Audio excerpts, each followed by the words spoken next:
Hi guys, in this video we are going to see how you can install SAS University Edition for free, all the steps required to do so in detail. So let's get started.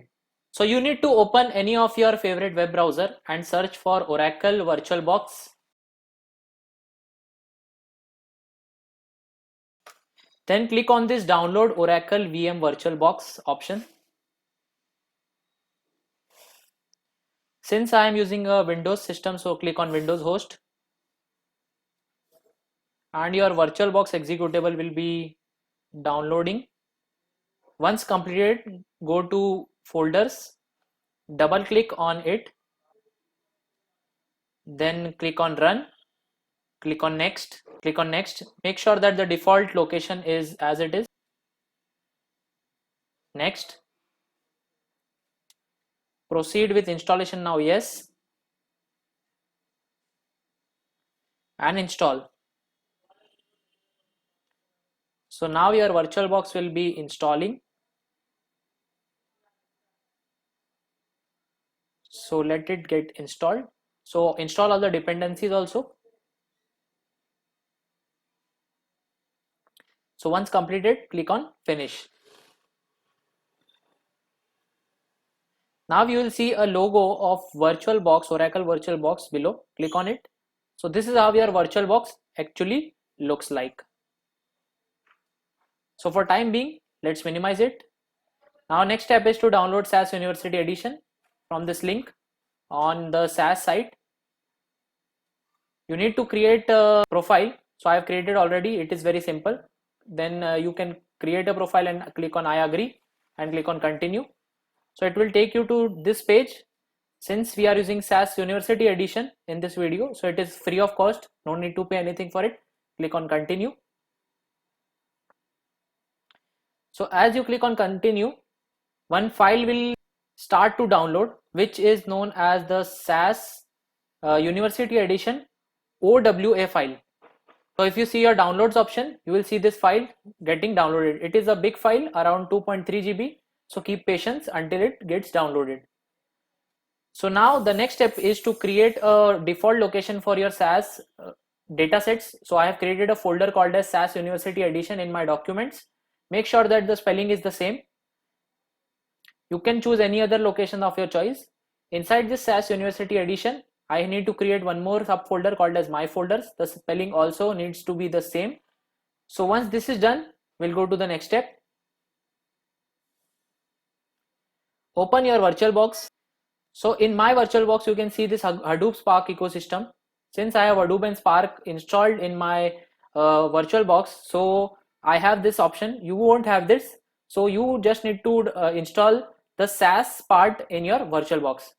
So for that, you need to click on File, click on Import Appliance, then choose this folder option. Then in the downloads, I have my OWA file of SAS University Edition. Click on it. Click on open. Click on next. Make sure the default location is as it is, import. So now your SAS is getting imported in your VirtualBox. So let it complete.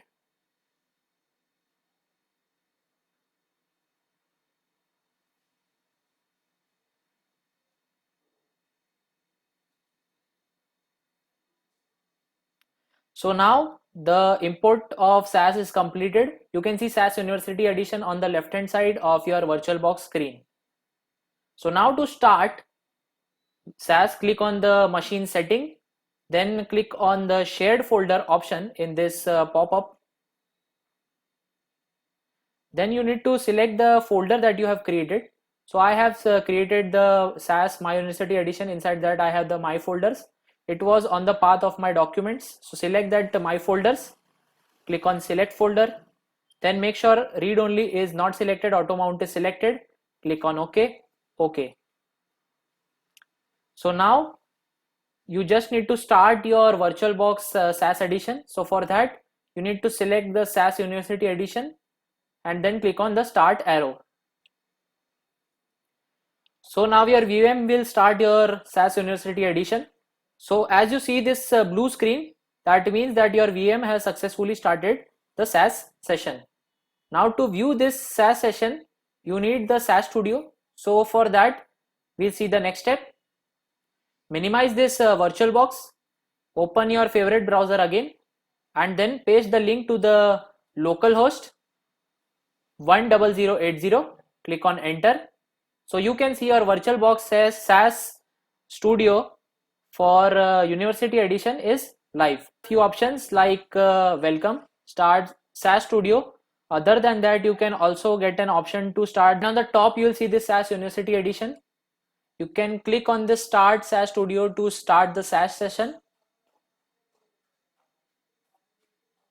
And some other documentation stuff down. So simply click on start SAS Studio. So it is showing signing in. Then we'll get this initializing. And once you see this blue screen, SAS Studio is open for you. Now you can start writing your SAS code in this code option. You can see the logs, you can see the result, and do different kind of stuff that a SAS programmer needs to do. So we'll see that all these things in the upcoming videos.